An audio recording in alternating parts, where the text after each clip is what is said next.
Welcome to Cinema Discussions. Today we are discussing Kubo and the Two Strings. Kubo and the Two Strings from Laika Animation Studios. This is the fourth film from Laika Animation. And I am John. I am joined by Chris and Vaughan. Senior Moonrace correspondent. Sure. Not since Legend of Zelda Majora's Mask. We had a good Moonrace movie. So before we get into the spoilers into this, we're going to give you our recommendation for the film. So how would you recommend this to people? General recommendation, very strong. I thoroughly enjoyed everything about this movie. Yeah, I recommend it. I always recommend a lot of the Laika stuff. I'm a fan of their studios. Yeah, I mean, hell, it's not Disney. Yeah. So that's a plus. I mean, it's a younger studio, but they've been doing a lot of work for a while, and I think this is a really strong one of their films. Probably maybe top 2 of their top 50% of their films for my liking. Well, for the people who don't know specifically, what else has? So they started off with Coraline, then Paranorman, then the Box Trolls. So and then this Kubo, which is the first one. All of them are pretty solid. Yeah, stop motion animation films. The studio also did work on Corpse Bride, but that's not one of their films. They just did that as hired work. Yeah. And the director who directed Coraline and started the whole thing was also the director for The Nightmare Before Christmas, not Tim Burton, because Tim Burton just Henry wrote the story. Selick. Henry Selick, yes. I know that. Important distinction, but this was Travis Knight who directed this one. So, your recognition? Actually, it's just something for everyone. Yeah. It's definitely really visually stunning. And that's what I liked. Good story. And I'm usually not a fan of like samurai tales or things that take place in Japan, but this one actually was very solid. It overcame your racism. That's great. Spoiler alert for the rest of the film. Now we're going to go into this film, Kubo and the Two Strings. So where do you think the two strings came from? Okay. Because the guitar has 3. Yeah, we know where they come from. So I was wondering that too, because when the movie first started, it's a 3-string instrument that he's playing, and the whole thing is called Kubo and the Two Strings. So I'm like, okay, there's got to be something important with those 2 strings. Yeah. So along his journey, he begins with, he first gets the hair from his mother as he's leaving. The last very time he sees her. thick strand of hair. Yes. The unusually thick strand of hair. Look, you can have some strong hair, and it was long, and he was able to double it up. He had a nice bracelet out of it. Yeah. And got that. And then later finds out that the monkey is actually probably his an mother. ad for Garnier or something. Has that. And then there's the bowstring of the beetle. Who turns out to be his father. So he takes the bowstring from the beetle, uses that as another bracelet after he knows that that's his father. So it's Kubo and his mother and his father. It's the remembrance of those two. Now, through the course of the events, he's broken his strings. Yeah. On the instrument, and so at the end, he restrings it in a way that makes 3 strings out of those 2 strings. So that was a little weird to me. No, he pulls the 3rd one from himself. He does? Yeah. Oh, okay. But his hair isn't that long. Oh, okay. I must have missed that when he grabbed that. That does work then. Yeah, it was a very subtle part during his monologue too. I like that then. It's the 3 of them in the family. The 3 of them. Okay. Yeah, so those. But Kubo's hair is not nearly long enough to cover a guitar that's like. He might have had one straggle. There was a back hair that was a good. He has a rat tail going. Yeah, you don't see it. It's there. It was a nice little metaphor thing that he had in there, and so using that, and remember that the world is magic, and everything's magic in the world, so you can elongate things can go differently. Fuck it, yeah. It's magic. Just write it off. All the plot holes were also magic too, in case there was any plot holes. Shut up. It's just magic. It works. Also, with your stop motion animating things, and things have to make it work. Is there an ice cream truck outside? Shut up. We might have to pause this. No. Always. So that's where those 2 strings come from, or the 2 strings he gets from his mother and father. He never referenced all of that without just saying Kubo and his journey with his mother and father that he doesn't know are his mother and father until the end. Kubo and the big plot twist. Yeah. Which, I mean, you can pick up on that as you're going through it. Especially his father was the clearest one that is like, it's clearly his father because of the beetle crest of the thing.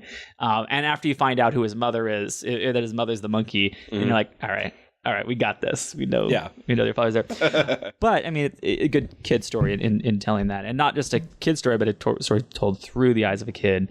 Coincidentally, or incidentally, the Leica Studios said that I think it was Travis Knight from Leica Studios said that this is the last film that they're going to do that focuses on childhood and a child protagonist.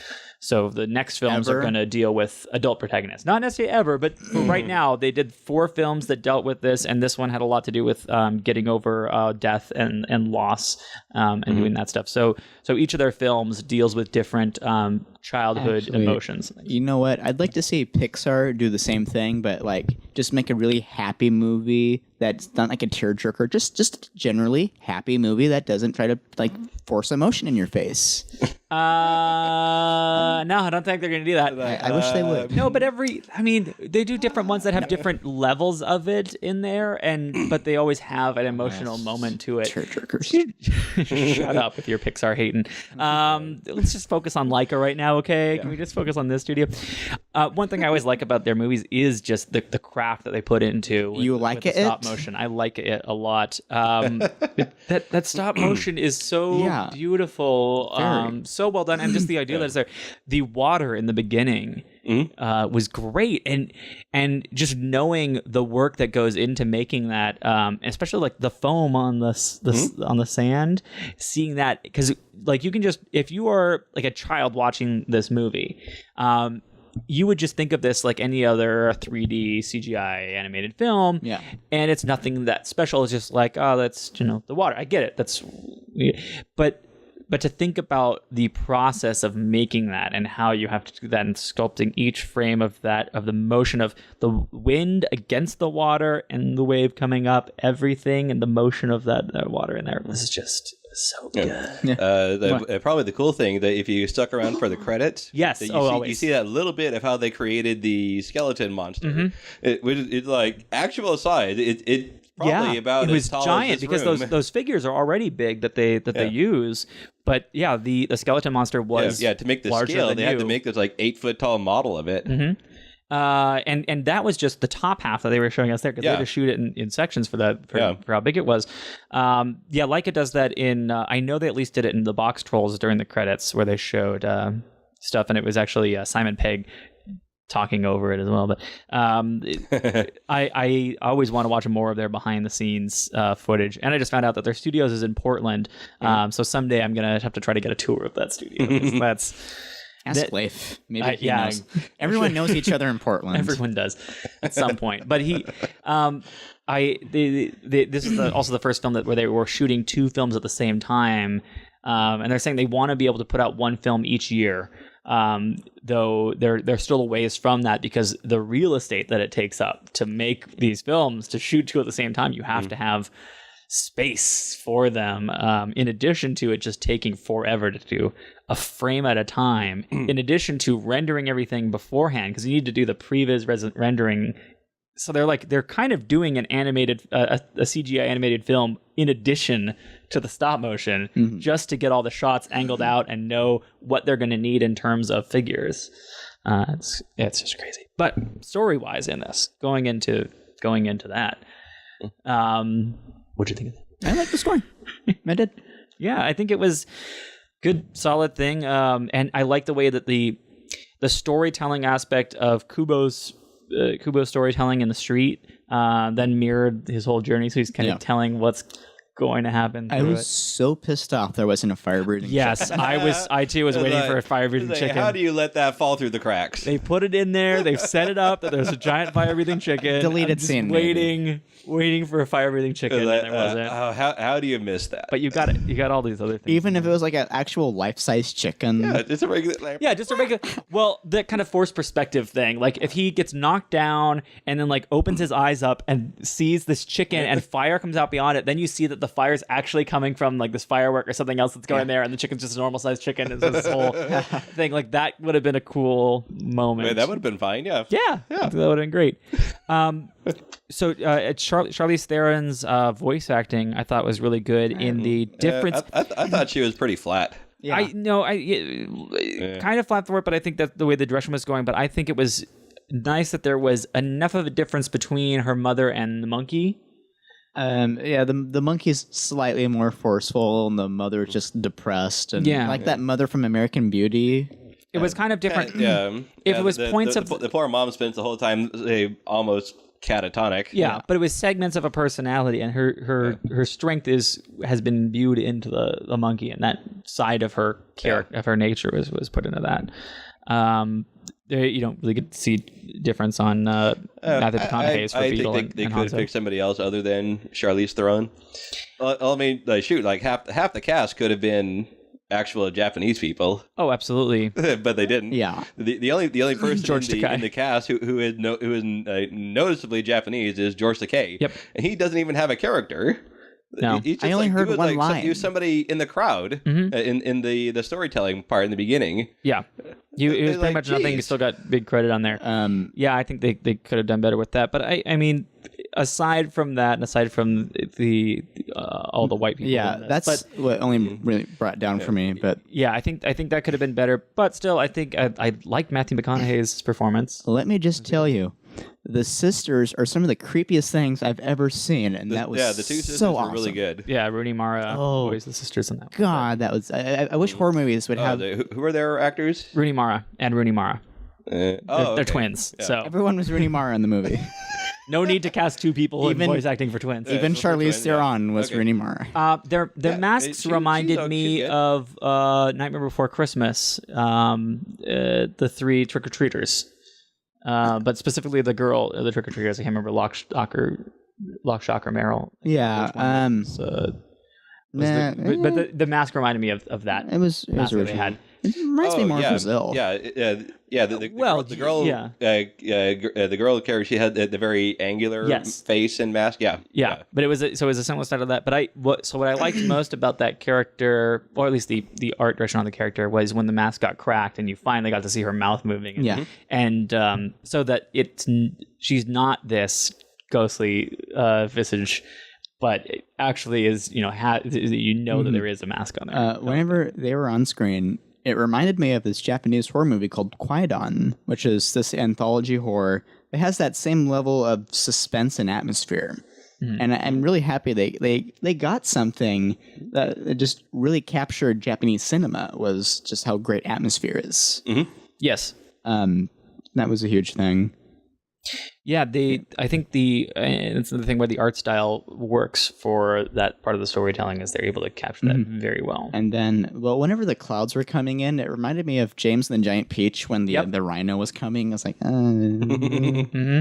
Another good stop motion film reference to that one there. Waiting for that rhino. And this one, the budget was $60 million, and so far has made 14.6. Not doing well. But I think that's the thing, is Leica's doesn't get the notoriety that the Disney animated films does. If it doesn't say Disney or Pixar, nobody's going to see it. They're predicting. And Coraline at least had the thing where it said from the director of The Nightmare Before Christmas, which then a lot of people got upset and they're like, it's not Tim Burton. Yeah, he wasn't the director. So what I've heard is people are like expecting some like Hollywood, like a recession in Hollywood, just because of how much money's going in the movies and how little they're taking in. So they're expecting could definitely be something like that. Yeah, another reason to make it's probably indie stuff. the disparity between how much money the mega hits are getting versus everybody else. Yeah. It's both Avengers, like what, $1 billion? Or how much money Disney's making compared to everyone else. Yeah. Between Star Wars, the Marvel movies, and Disney, Pixar, Pixar, and Disney, and straight Disney. Yeah. So between all of that stuff, that just Touchstone making tons of They own Touchstone now. Yeah. they've owned. Touchstone. They've always I mean, this was. It's just depending on the rating of the movie or the style of movie that they're making, they put it under different headlines. They had Miramax for a while as well. So Touchdown was mostly Disney also owns DreamWorks and Universal and the Moon. There was some sort of partnership involved and with Russia why with not? DreamWorks actually, but and NASA. So it's a lot of these movies just aren't doing as well. I think part of it is just the timing of the release as well. It came out around the Olympics time, so you've got a lot of people not going into the theaters with that. Yeah, people not going anywhere there. It's not really a summer movie. This probably would have done better in like September, October. And I think a thing that because Box Trolls wasn't doing that well either, I remembered, but or at least wasn't getting attention. And I think a lot of it has to do with the marketability of their characters. Where in the Disney films, you've got these characters that sell plush figures and toys and all this. They've got the marketing engine behind them and getting kids to recognize it and playing the games. Well, I'm pretty sure they make all of their characters for that. Yeah. Absolutely. Even before the story is made. As they're designing it, they're working with marketing for that. And that's like Star Wars always had that thing with the toys and making sure that that's what we already talked about the Han Solo thing with the action figures. Franchise really kicked off for Star Wars until between 5 and 6. Well, yeah, but that's but as we talked about with Han Solo and that, it's that idea that you're got the marketing behind that. In this one, in Laika, they are their own studio, and they don't have that huge driving force behind it, and everything that Disney has to get kids interested in these movies, because like a lot of adults see this movie aside from art lovers. Who are really interested in the craft of it and the storytelling, and so big movie lovers and artists who are interested in the film. I don't think you've got a lot of the general adult audience that want to see it because they see that there's this kids film and they don't know the story. It's not based on a story they already know. There's no characters that they already know in it, and it's not from a studio that they really know. And then the kids don't have a marketing connection to it either, or a TV show that they're already watching. I'm curious, does Disney own part of Studio Ghibli? Yes. Oh. They did distribution for Ghibli for years, and then recently acquired them in a larger way. And but Lasseter's been working closely there with goes them. that. So. Yeah. Well, part of the problem with Studio Ghibli was just that having a change in director because getting too old. But end of an era. Yeah, so Miyazaki's son, who's been doing more of it, I think. But it's nothing for Disney that's ruining that in my opinion for it. They control the world. And their commodity is stories, and they buy stories from other people, and that's what they collect, and they want to have most of that. And they do a good job with them. I know. So it is a shame that it's all about one person, but it is a story monopoly. Yeah. But they do good work with it. To kind of roll us back on the tangent tracks here. Yeah. So one thing I was kind of wondering about at the very end when we realize who the Moon King is. Yes. He's not. He is somehow this magical guy from the moon, but when he's defeated, he transforms into a regular man. Yeah, I think that these are they are ethereal kind of beings that they are the stars. Because the grandfather's the moon and the mother was a star. Well, I'm not going to pretend to be that up on. Well, as far as what they were like, I think this might qualify as Shinto. No, I don't know, but as far as they've explained in the film, the mother was a star, her sisters are stars, their father is the moon, and they can come to Earth, and while on Earth, while Hanzo, who is human, was battling the moon, that's when they fell in love with he fell in love with the star. Vaughan. But he was fighting the mother. Yeah, they were fighting. Yeah, they were fighting together, and so then they fell in love from that point. So she gave up her star life. So the Moon King was an ethereal being. He was Moon King, and now after the battle was transformed into human form. And I don't think he was human form before that point. I have, as far as they've shown, two things. One unrelated, one related. I got Shinto confused with Harakiri just right now. Like they killed him. No. And then the thing that's connected is I liked it how when the Moon Man, old man Ralph Fiennes, kind of returns back to his Queef Fiennes, whatever. I know it's spelled Ralph. I probably don't know. When he returns back to human form, I like how they're kind of like making the story up for him. Like, you were the nicest old man. Really? I think so. So there's two sides of it. One, it's they're manipulating him, but on the better side of things, it's that idea of the villains being villains because they keep being told they're villains. The thing of like, you're horrible, you're a terrible person, you're always mean to all these people, and you're terrible. And like you've seen it in other stories that do well. They say, okay, fine, if you're gonna hate me as that, then I might as well go all the way with it. Yeah, Wreck-It Ralph. So yeah. That kind of thing, but not really, because that's accepting that they're the villain of the story, not necessarily going and being worse to people. Yeah, no, but in the beginning, like Wreck-It Ralph is the bad guy because he's just the bad guy, according to the people of his game. Yeah, but that's slightly different because that's falling into the roles that they're. He eventually gets out of it. Yes, I freaking love that movie. But I think in this one, I kind of thinking of like the Lex Luthor thing, where Lex Luthor is not necessarily bad, but then the more he's painted as the villain, the crazier he becomes, and then the more evil he becomes in that way. Yeah.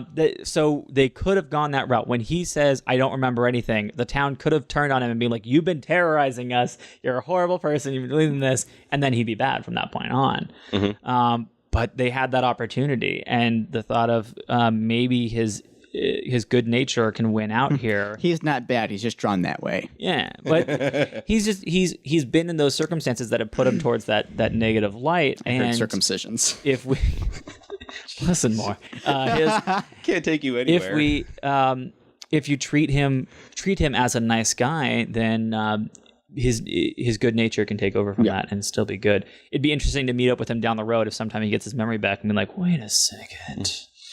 Hey, you all! Haha! I keep seeing little flashes of bad things I've done. Yeah, but like, what if and it feels good? Like the beetle. He's only it feels good because of his age and body. He's only able to do like kind of like just kind of slightly annoying things, like just kind of like spitting in the salad bar and like walking. Well, there is the potential that he's too old to be evil, so he just does these mild annoyances. There's also the potential of as long as he doesn't remember who he is, he stays human. But if he remembers who he is, he can get his powers back and become all powerful again. That's a thing that could do in a sequel, but thankfully, as Travis Knight said in an interview, they have no intentions of ever doing sequels, which is great for us and great for the artistic world. But again, terrible for their marketing as far as everything goes. They are doing everything to not be a successful. It makes me respect them more. That's why I absolutely love them, and I think it's great, and I really love it. I mean, John Lasseter did not want to do a sequel to Toy Story,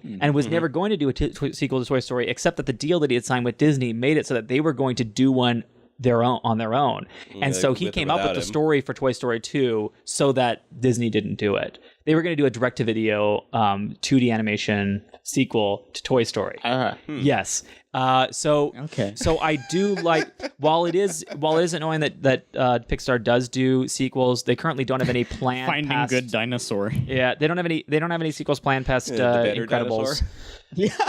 But the good, the bad, and the ugly dinosaur. That was good. Yeah, the dinosaur's wife. So I think that, because if a sequel has the story that can work for it, then it can be good to revisit that. But I always do enjoy seeing an original film instead. So I think Leica's going to be on a great train with that as long as they can make the money to keep it going. Because the one thing, while I don't want to see them sell out, I'd also hate to see them stop. Yeah. That's so sad. I think that would be more tragic for me to never see another Leica film than to see them have to sell out and do some weird marketing deal or something where they have to, make a Kubo into this animated or this suit guy dancing around a park because they signed away some deal with Disneyland and put his face on every toy and mug and do a straight to Netflix animated series. I cannot wait to see the Ukrainian ripoff of this to see what it's going to be like. I don't know if they rip off a lot these of movies, films. A lot of movies rip off each other. There's A Cars Life. Well, no, but that's ripping off because of the popularity of a Pixar film. But just in general, Leica doesn't have the cachet for them to do that. I think it's not. I just assume it's somewhere in the world. It's a thought project. Yeah. Ukraine, start working on that. Yeah, start working on it. So I I hope that whatever they do next, they can get some good publicity. What they need to do is they need to win an Academy Award. Yeah. They've been nominated for Best Animated Film, and Box Trolls was also nominated. The problem is Pixar films still win. Still good. I don't want Pixar to win this year. Actually, I want Zootopia to win. Yeah, that's the thing. I think Zootopia. I hope it does. I think Zootopia will win. It's unlike or Kubo. Unlike when the Lego Movie didn't get nominated. Kubo. Like when Box Troll was nominated, I wanted it to have consideration to be winning just because of the style and the craft that goes into it. So if they were to win the Academy Award for Best Animated Feature, that would boost them a little bit. Give them a decent boost, but I don't know. They got to do something that I want them to stay good. Maybe they're all bankrolled in some crazy way that they all have a ton of money. Maybe Focus Features has enough money from something else that they still fund this. Secret Life of Oil. Because I don't think their films are losing money. They're overall in the lifetime of the theater and in aftermarket sales. I think they're doing well enough, but it's just. Let's look at this. They've all done all right. Coraline got $124 million. They've all been $60 million budget. So $124 million, then $107 for Paranorman. Box Trolls was $109, and so Kubo's still out at $14. But it has the highest Rotten Tomato score of any of them. That's awesome. So it has the potential. It could do more, but I think Coraline got that boost after movie budget and after marketing expenses. They're at least getting some profit.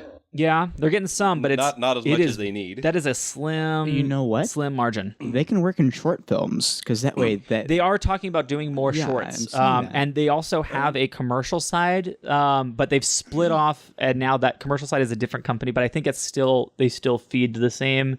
It's a different division, but it's still. That's how Disney got started, though. Yeah, so I think they're probably making money with their commercial side of things. The shorts are that can help pay for it. They're really forgotten. I mean, back in the reel days, you'd have the newsreels and sometimes the cartoons. That's something that Disney's been doing. Yeah, all of their animated films are almost every one of them starts with a short. Companies should really go back to that. DreamWorks has been doing it. I think. The latest I don't know any of those ones I've been noticing a lot of animated films now are starting to do that. I think because of Disney and Pixar, especially Pixar, that's been doing so well and getting Academy Award nominations almost every time for their shorts. Because what I love in the shorts, they always do these avant-garde ideas in all of them, or something that they haven't tried before, and they're a little wackier than you could do in a feature-length film. They've got great stuff in these shorts. Whereas with some of the shorts that other companies have been doing, they're entertaining and they're fun, but they're nothing remarkable. They don't get the recognition that Pixar is going to get. But it is nice to see something in addition to the main feature. But I don't necessarily need to see our newsreel or anything, except for during that the beginning before the trailers go when they do that whole stupid. I guess that's the closest thing to it. That's kind of the newsreel. I mean, I'm not saying we need newsreels. No, but I mean that's kind of that thing. The whatever all the Regal and AMC theaters before the movie starts, they show the modern stuff behind the scenes things. We go now to our boys on the Eastern Front. Yeah. Don't forget to buy your war bonds. America won the Olympics again. Take that, Hitler. Yeah, take that, Adolf. A Negro athlete has won an award in long jump. So Michael Phelps has come in with 21 gold medals again. But they have to use copper because of the wall. So I look forward to more of the. You got to take that to the bank. These films. Hopefully do well here. Any last final thoughts on Kubo and the Two Strings? I want to see more movies in this style. Just no. Yeah, and each of their films is very different in the stories in where it takes place in the. I just want to see Laika succeed. Yeah, it deserves to succeed. Yeah. They've been doing decently. Hopefully their commercial side helps to subsidize it because they're not monster hits by any means. They deserve to be though. But they're doing decent. Yeah, they absolutely should. These films should be grossing $1 billion. In world where Frozen is getting so many billions on this. I thought it was a good film, but I'm just saying that this one is just So yeah, phenomenal. Yeah, it's amazing, and I want more people to see them. So I definitely encourage you to go out and support more of them. If you haven't seen Box Trolls, Paranorman, or Coraline, any of those ones, go and watch those ones because they're all great. I think Box Trolls right now is on Netflix. Oh, no. There's probably other ones too. But yeah, all good stuff. Thank you. Wait, ratings. Oh, final ratings. Yeah, it's between 4 and 4.5. I think I'm about the same on this one because I gave it 4 after seeing the movie. But I can easily go higher. I still don't think it's 5. Yeah. Again, there's like little things that are missing in it, but it's got little things that are holding it back. Yeah, which I think is the same for most Leica films for me. While I love them and I absolutely love all the originality on it, there is stuff that Pixar has perfected in some of their ways that I really love. That stuff that they haven't quite gotten there with the Leica ones. You know what I would love to see is John Lasseter collaborate with them. But it's only 4 movies so far, and I think Pixar did take a little while for them too. Toy Story. I mean, they started off. But on then top. You have like Bugs Life, Monsters Inc., Cars. Yeah. And... Shut your mouth. Monsters Inc. was great. They set the bar high with that, but I would love to see John Lasseter collaborate with them on something because he knows story pretty well. A Kubo's Life. Yeah. Kubo's story. For me, what would really keep it from getting a better score is the fact that they use so many just regular Americans in the cast. Yep. Because they're not a major studio. They would have had the freedom to go looking for. But Focus Features is still distributing them, and there is a thing where in that market.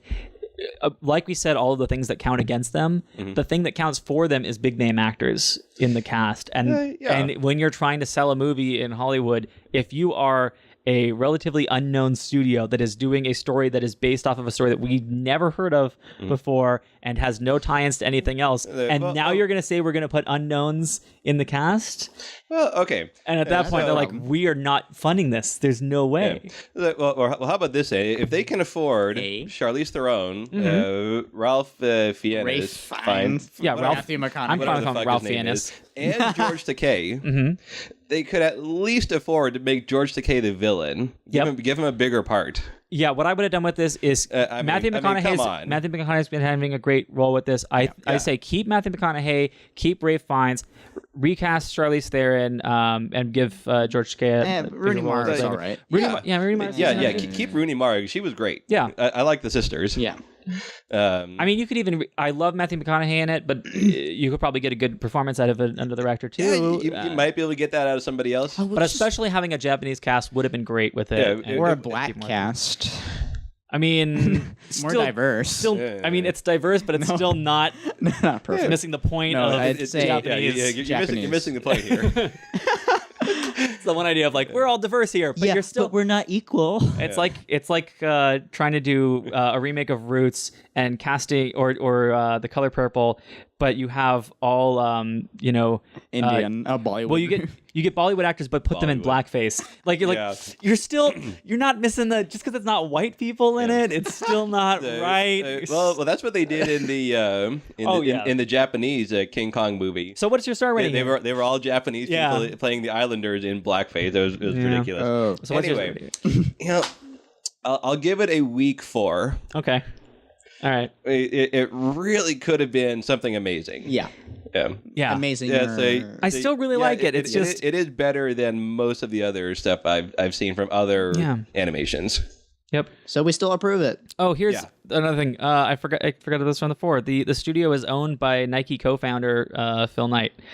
So Phil Knight, the science guy. So they've got Nike money behind them. That's why the studio can stay in business. Yeah. Answer's right there. They can do whatever they want. Sure, why not? All right. It's under $60 million. If you are from Leica, please keep making movies. And if you are not from Leica, then keep watching our show. If you are from Leica, still watch our show. Just you can watch. Subscribe to our podcast. We're not going to tell you no. Yeah, subscribe to our podcast on iTunes, Stitcher, any other thing like that. I know with as we do more things with our Magic Ape channel, we may move away from doing the visual side of this, although I might still keep doing it on Facebook or any of those videos. But yeah, the podcast will always be there as long as we do these. Thank you. You will. Bye.